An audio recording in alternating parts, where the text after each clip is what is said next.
So this is a tutorial on how to use the V-Origin limit switch with the newer 2023 model motherboard.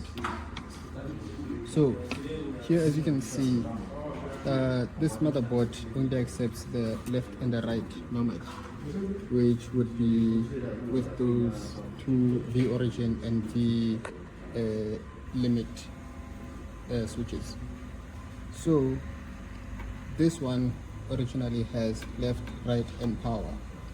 What we're going to do is start off by switching this power from where this fan motor is.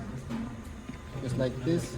Reason being, the fan motor is the only one with enough power to go to the limit switch. And then we're gonna take this fan and instead plug it here. Now it's going to spin in the opposite direction, but that just helps it get that heat transfer.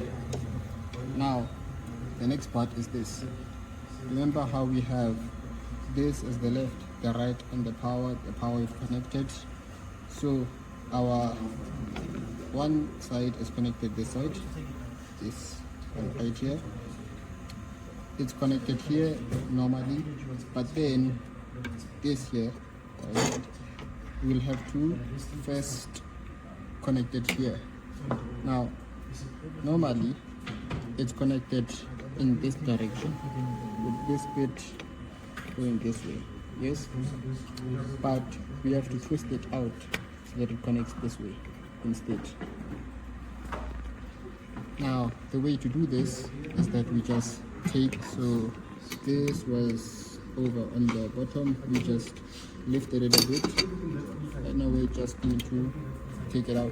So now it's just bare metal wires. Now we're gonna plug it in the opposite direction.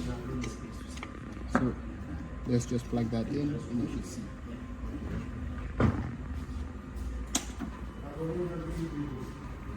As you can see, it worked correctly now.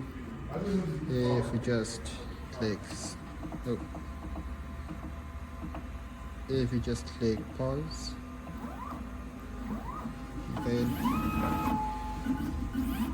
and then this is how the limit switch is gonna work. We're just gonna move it. As you can see, it keeps on triggering. If we go on the opposite direction, triggers. This side triggers to movement.